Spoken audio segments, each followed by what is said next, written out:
Vocês já tiveram aquela sensação de que você está fora de algo? Algo que todo mundo parece gostar, mas de uma forma ou de outra aquilo não lhe desce, por mais que você tente muito? Bom, essa sensação eu tinha com Berserker. Eu sempre vi as pessoas falando bem, fazendo meme, conversando sobre, mas nunca tive interesse ou vontade de ler.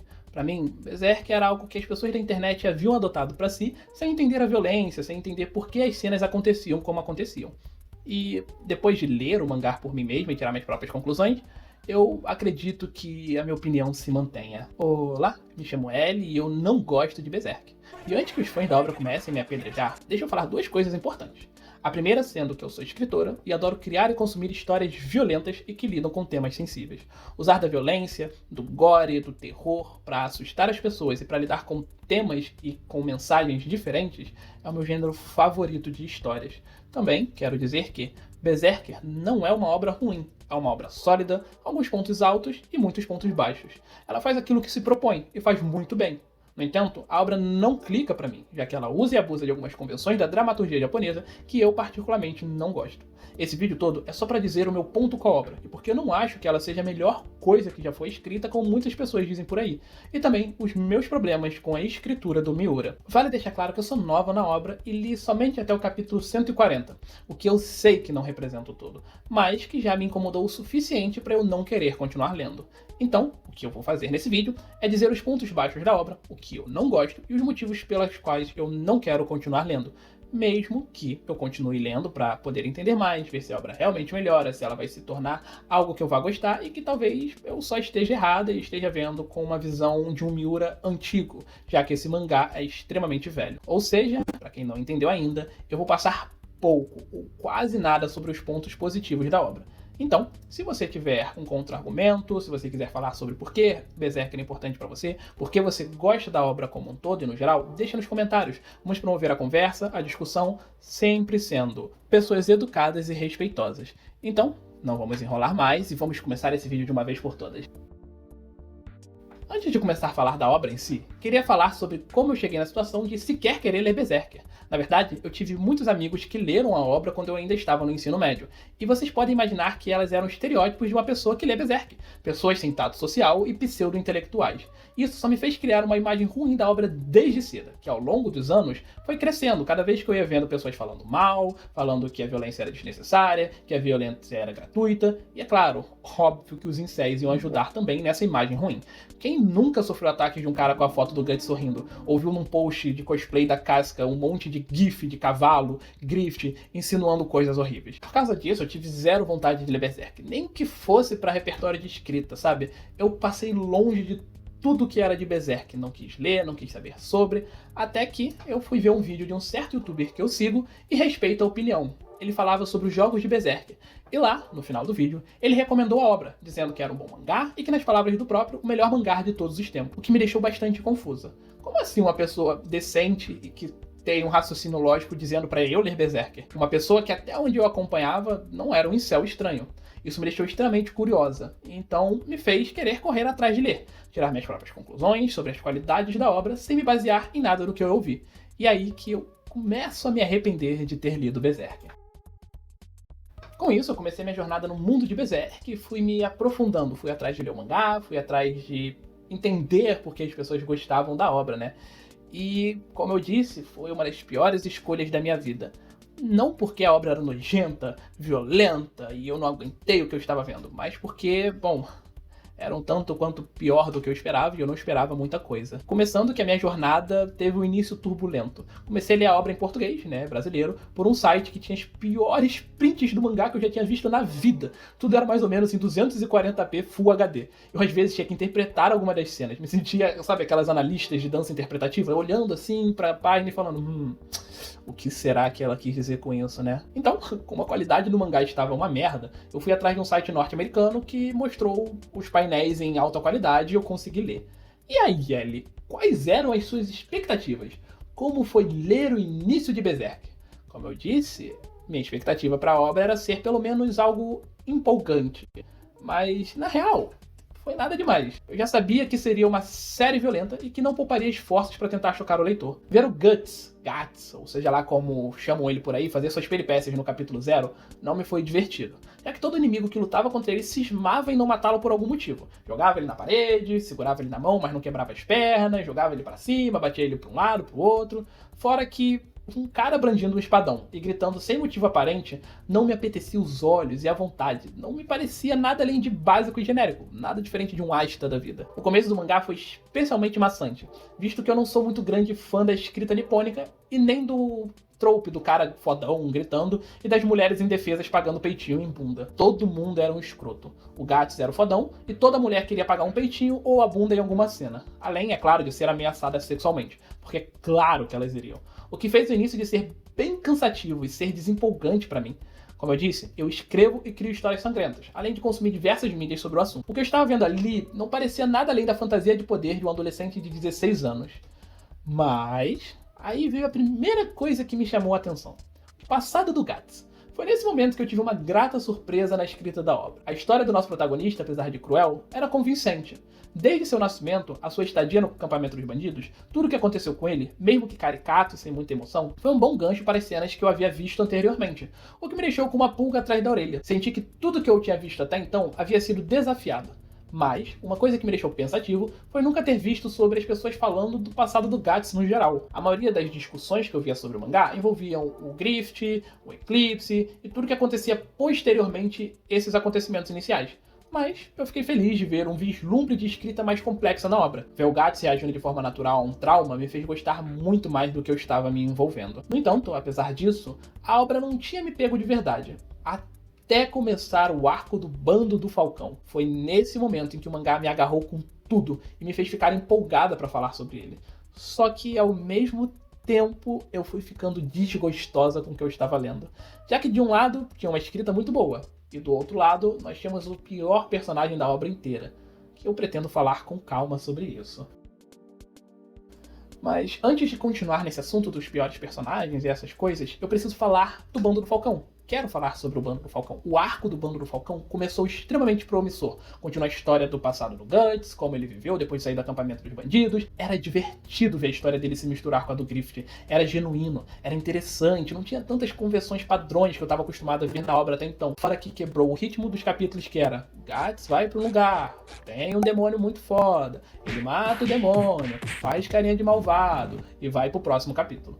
Só que esse começo do Bando do Falcão, apesar de interessante, trouxe com ele uma âncora insuportável de chata. Uma personagem conhecida como bunda, quer dizer, um objeto... Não, objeto não. Um recurso de roteiro... Não, não um recurso de roteiro, quer dizer, é a Casca, eu tô falando da Casca. Mas deixa eu me segurar um pouquinho, porque quando eu começar a falar dela, eu sinto que eu não vou querer parar. Então vamos continuar falando sobre o arco do Falcão? Vamos?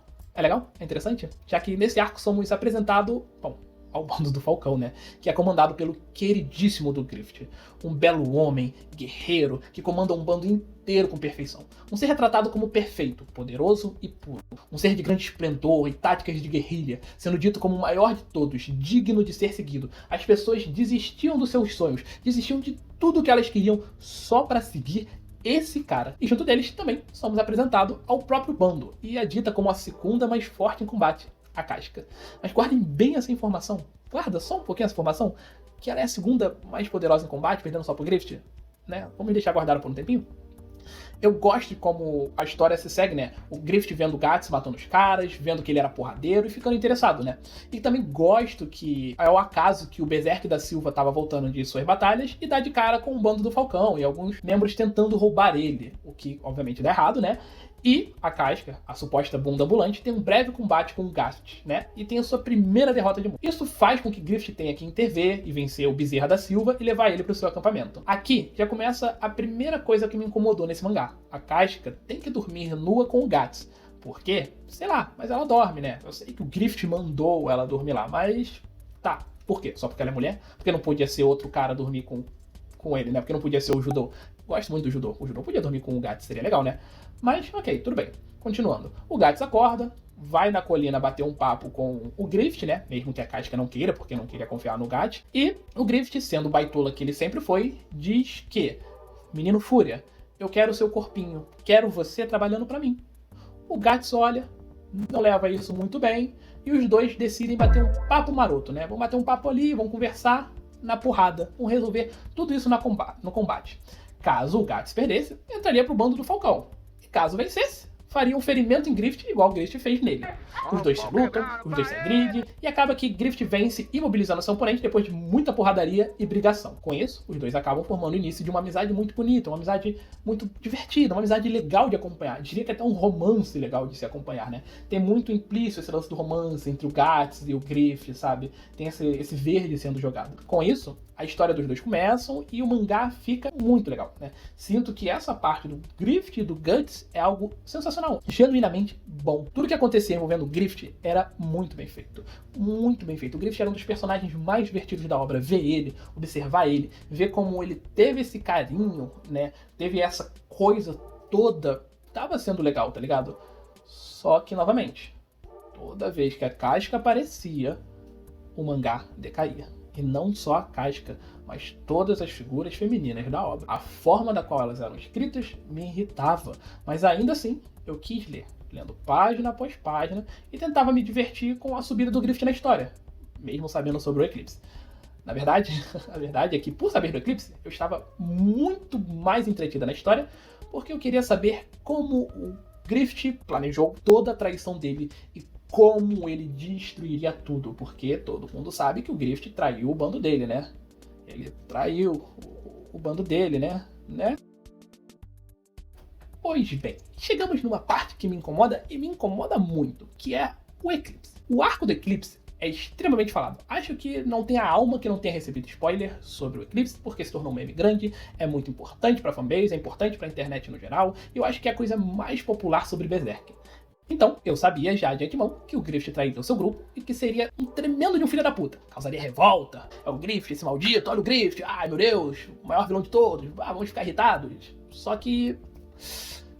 que a revolta não chegou, nunca veio. Eu esperei pelo build-up, que nunca veio. Então, eu ficava tipo, e aí, quando que o Griffith vai revelar o seu plano? Sempre que eu via o Griffith, quero fazer meu sonho, eu vou usar vocês são minhas peças, minha ferramenta, Guts, deixa eu usar você pra chegar onde eu quero, seja o meu braço direito, abra mão de você pra realizar o meu sonho. Eu ficava esperando, nossa, vai chegar um momento onde ele vai olhar e falar, revelando que tudo que ele fez tinha um plano. Só que não tinha um plano, isso nunca aconteceu. E aí eu fiquei perdida, né? Mas deixa eu explicar com calma, vamos lá. Primeiro ponto que eu acho que tira a construção do eclipse pra mim. Algo que diminui o impacto do eclipse e que não é tudo isso que as pessoas falam. Tudo foi pré-planejado, tudo já ia acontecer.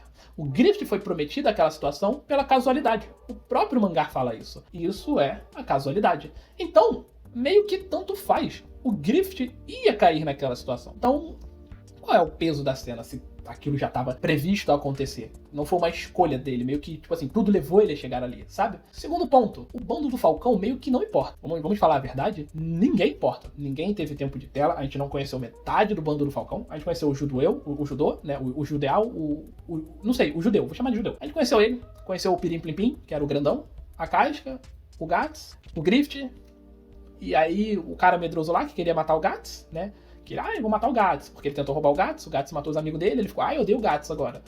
Mas, de resto, ninguém tinha personalidade, ninguém tinha profundidade. Então, o sacrifício ali, meio que nada, eu não senti nada. As cenas iam acontecendo, eu ficava tipo, ok, figurante 3 morreu, figurante 4 morreu. Eu fiquei tipo, sabe? Só o judô tinha muitas cenas. O judô teve tempo de tela. Ele foi trabalhado, então a morte dele me causou coisas. Eu fiquei triste. Eu fiquei, não, judô, não morre. Não morre, por favor. Não morre. Ai. Mas ele acabou, né? Morrendo, infelizmente. Fora que o eclipse sempre foi vendido como um momento onde o Griffith trai o bando e caramba, o que ele faz, Jesus, o que o Griffith faz. Mas assim, eu sei que isso não é um defeito da obra, que a obra não é construída assim, mas é um defeito que eu vejo porque eu vim com uma expectativa, né? Porque assim, vamos falar a verdade? O Griffith foi torturado por um ano inteiro. Tava morrendo, tava sem músculo, sem língua. Ele tava numa situação assim que, vamos falar a verdade, o cara não aceitar o pacto ali era Era meio tanto faz, né? Mas eu também acho engraçado que, além disso, né, além de ele estar todo capenga, as pessoas não falam que o Griffith tentou evitar isso algumas vezes. Que o Griffith se importava realmente com o bando dele. Quando ele estava sendo resgatado, tinha o olhar dele pro gato, ele ajudando as pessoas a fugir, ele fazendo as coisas, comandando os outros mesmo sem poder falar. Tipo, as pessoas não falam também que quando a galera tá vindo ao resgate dele, ele fica pensando, não venham, não se aproximem, não se aproximem. Ele está genuinamente preocupado com o que está acontecendo. Só que ele não pode falar. Ele tá sem língua, né?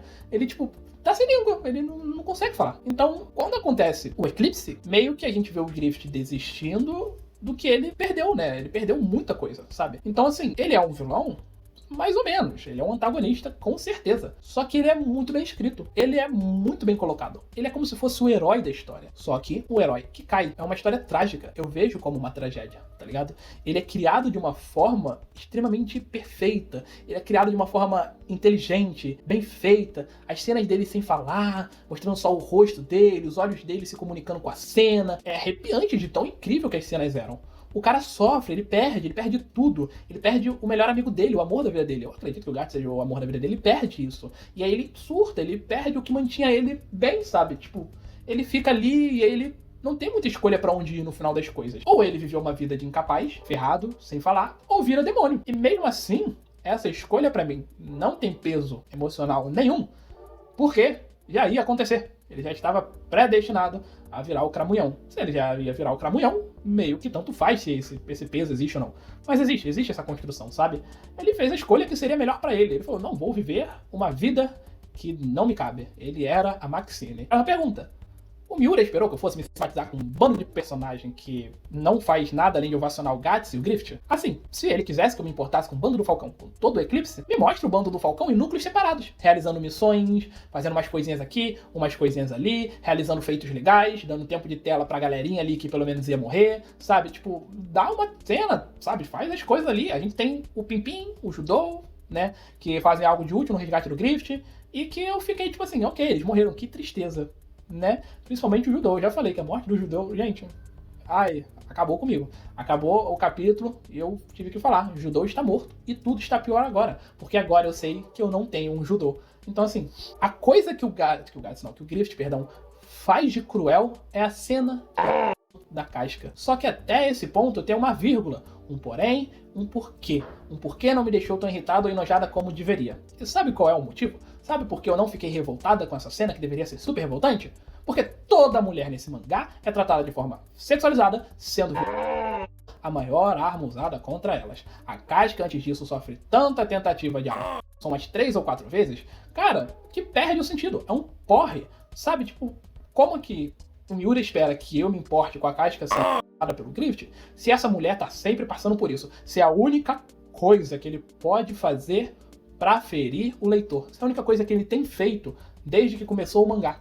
É meio que tanto faz. A Casca nem era um personagem. E eu quero falar sobre isso. Eu quero falar sobre como a Casca não era um personagem. Não tem como defender a Casca, não tem como defender ela como personagem, porque não faz sentido. Não faz sentido nenhum. Deixa eu falar uma coisa sobre mim, como escritor e artista, antes de começar a falar sobre a Casca.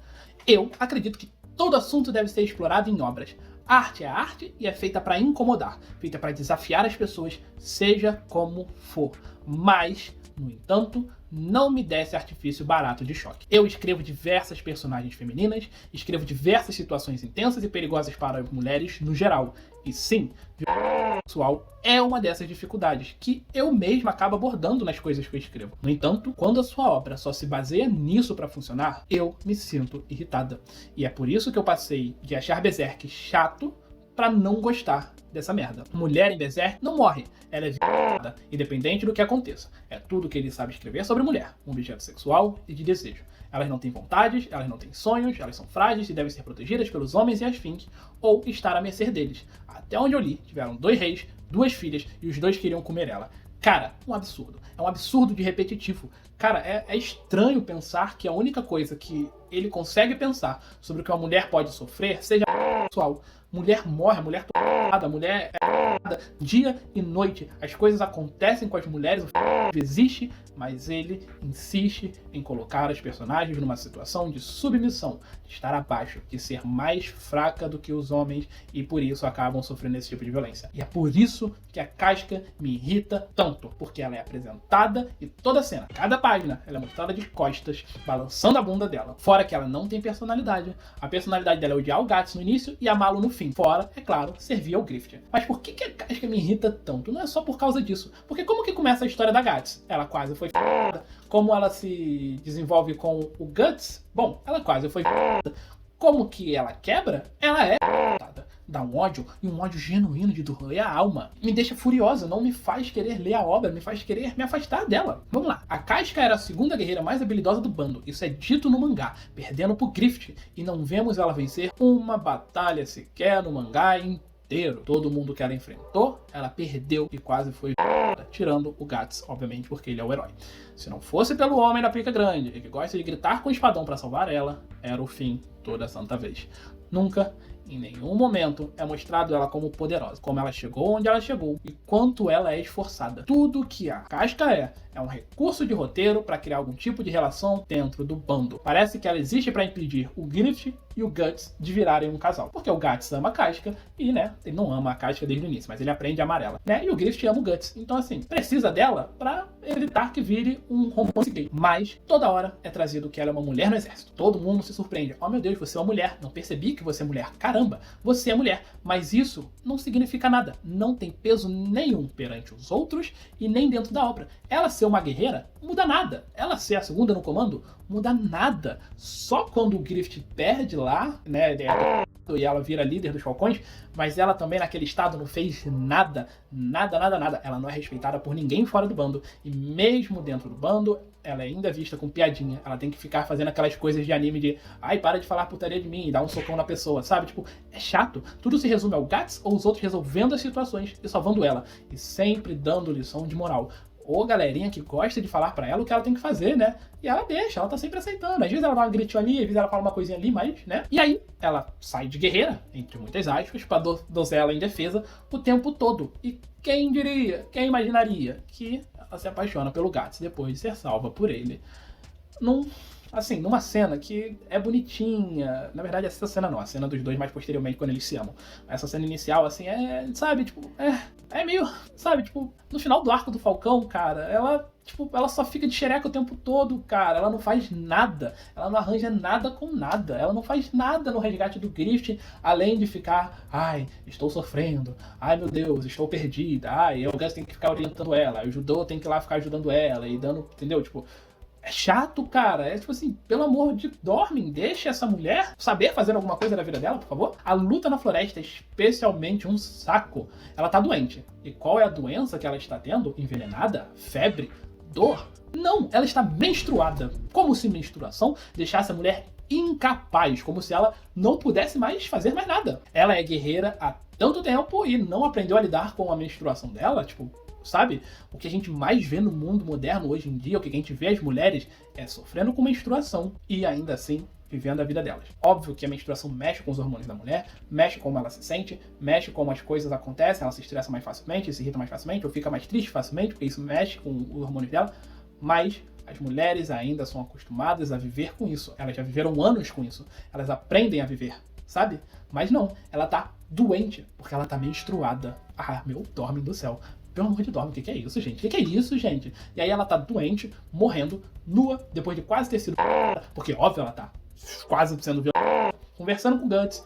Rola a cena dela contando a história dele, né? Da história dela e tudo mais, né? Ele não conta a história dele, ela conta a história dela. Ela tá lá, fazendo drama, estou doente, Aí eles são encontrados, começa uma luta, e ela tá, eu não consigo levantar a espada, ai meu Deus. E o Guts tá tipo, eu sou o cara, muito foda, vai lá, foge, meu Deus, eu vou te proteger. E aí, ela foge. Acontece dela ser emboscada, quase de novo, porque ela ter sido quase antes não foi o suficiente, né? Ela quase de novo, aí o grupo chega, salva ela, aí ela tá, ai meu Deus, estou morrendo, lembra que ela tá, ai meu Deus, estou morrendo, ai meu Deus, eu não consigo lutar. Mas Mas aí, de repente, ela, levanta, ai meu Deus, o Guts. E corre, estou bem, estou normal. Aí ela chega, fica lá, aí olha o Guts, ai meu Deus, ele matou todo mundo, gente, caramba, né? E ela tá lá, nua, correndo pela floresta, tipo, pelo amor de dorme, cara, que isso, cara? Que isso? Que parte chata, que parte ruim, que parte feia, cara. É estúpido, é desrespeitoso com a personagem. Ela não é personagem, né? Ela é um recurso de roteiro, mas ainda assim, é desrespeitado, cara. A bunda dela tem mais tempo de tela do que a Tenten em Naruto, e isso pra mim é assustador. Eu acho que se a Tenten apareceu em 4 quadros, a bunda da Casca apareceu em 15, em 20. É bizarro. É muito bizarro. E assim, antes fosse só a Casca, mas toda mulher da obra, sejam crianças ou não, todas são brandas e sexualizadas, com tetas e grelos aparecendo o tempo todo. Demônio masculino, forte, porra, guerreirão, muito foda, ai meu Deus, vou matar todo mundo, ai, sou o demônio, o grotescão. Demônio feminino, olha minha teta, olha minha bunda. Por quê? Por quê? Tipo assim, os homens, os demônios homens, têm o pênis escondido, mas as mulheres não podem ter os seios escondidos, não pode ter algo cobrindo os seios, não pode ter, tipo, não ter o bico do seio aparecendo. Tipo, a demônia lá, os caras tudo crânio, roupão, roupa colado, o grift todo colado lá, pá, etc. Aí a demônia, ela usa a asa dela pra proteger o corpo, só que aparece o seio e a bunda dela. Eu fiquei tipo assim, gente, o que é isso? O que é isso, gente? Assim, eu não tenho problema com personagens sexy. Meu problema não são mulheres bonitas e poderosas. Minha personagem principal, a Eleanor, ela é uma personagem sexualmente ativa, ela gosta de fazer sexo, ela é sensual, ela é poderosa por causa disso, né? Mas tratar mulheres como um objeto de desejo luxurioso, algo demoníaco e mal, é mal feito. É mal feito. E, tipo assim, quando feito a exaustão, perde o significado. Perde totalmente o peso da cena. O mangá faz tanto isso, que quando a Casca é finalmente pelo Grift, eu fiquei, uau, uma mulher sendo violentada. Está ousado dessa vez, Sr. Miura. Caramba, gente, nossa, caramba, não esperava que isso fosse acontecer. Eu não conseguia aproveitar o mangá porque eu tinha que ficar lidando com essa merda o tempo todo. Não me incomodou de eu achar nojenta e ficar tipo assim, ai meu Deus, caramba, estou preocupada com as mulheres da obra. Só me fez ficar de saco cheio e irritado com a relação das coisas. Os personagens masculinos são bem trabalhados, o Grift é bem trabalhado pra cacete, mas as meninas, né, tipo, sabe? Chegou um momento que eu não queria voltar a ler, porque toda mulher que aparecesse seria usada de boneco sexual, tirando completamente minha imersão na história. Céus, apareceu outra mulher no comando de um exército, o que parece ser legal, certo? Outra mulher, talvez faça alusão à Casca, na época que ela era comandante de exército também. Só que adivinha o que acontece com ela? O que o Miura pensou pra ela? Talvez comece com E, termina com O. Será, hein? O que será que o Miura pensou? Ai meu Deus. Como que eu não pensei nisso? O Bezerra da Silva salva ela? Gente, caramba. Realmente, essa escrita aí, pô, loucura, né? Nossa. E é isso que eu tô tentando passar. Se ele não salva ela, é ruim, porque isso acontece o tempo todo. Já ficou cansativo. Se o gato salva ela, fica cansativo, porque isso já aconteceu tantas vezes no passado também. É sempre assim. Então, assim, não tem como isso ficar bom, porque já se tornou cansativo. Já aconteceu várias vezes, é redundante. E eu acho que isso tira, afasta, cria um receio de muitas pessoas quererem ler o mangá. Como que os fãs vão defender isso, sabe? Como que se debate isso? Como que se recomenda isso? Fica parecendo uma fantasia de poder pra homens frustrados que querem ser bem vistos como os fortões, os fodões, seja pro bem ou pro mal. Ele é bom porque ele salva as mulheres, ou eles são maus porque eles violentam as mulheres. É um saco. A Casca sai de um recurso de roteiro que fala pra um recurso de roteiro que não fala. O romance dela não funciona. Só tem uma cena interessante dos dois, mas o resto é redundante, bobo e idiota. Sinto que mal escrito até. A Casca é um personagem que o nome já diz. Uma casca. Algo sem profundidade, sem razão ou rima. Algumas ideias jogadas, mas nunca levadas a sério. Não tem discussão sobre ela. Não tem pontos pivotais pra ela. A mulher cai e cai até se tornar um objeto por completo. E eu acho isso horrível. Enfim, pra encerrar o vídeo, que ele já tá mais longo do que eu imaginei, Berserk não é um mangá ruim. Não acho ele ruim de longe. Ele só não é a melhor coisa já feita. É uma obra simples e entrega aquilo que promete. Violento. Mesmo isso é um pouco mal trabalhado até onde eu li. A violência é um artifício barato, que não chega a acrescentar na obra como um todo. As coisas que eu mais gostei foram atrapalhadas por essas coisas bestas, e essa escrita mal direcionada com os personagens femininos. De longe, Griff é a melhor coisa do mangá. E não ver ele depois do eclipse me fez perder ainda mais a vontade de ler. Violência pela violência perde o choque depois de repetir algumas vezes. E a ação perde o sentido quando não tem profundidade ou razão. Eu escrevo um quadrinho e nele a sexualização e a violência fazem parte da mensagem do quadrinho.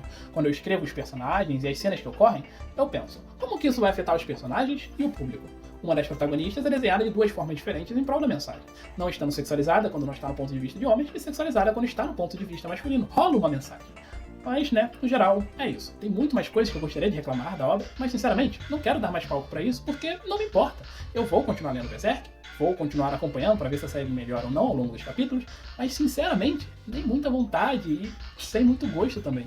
Eu espero que melhore, mas se não melhorar, bom, eu ainda vou continuar odiando Berserk. E com isso, eu vou encerrando esse vídeo. Obrigado a todos que assistiram até aqui. Não esqueçam de se inscrever se gostaram do conteúdo e de seguir o artista do canal nas redes sociais dele, link na descrição. Fico feliz com a sua presença, um beijo, um queijo e até mais.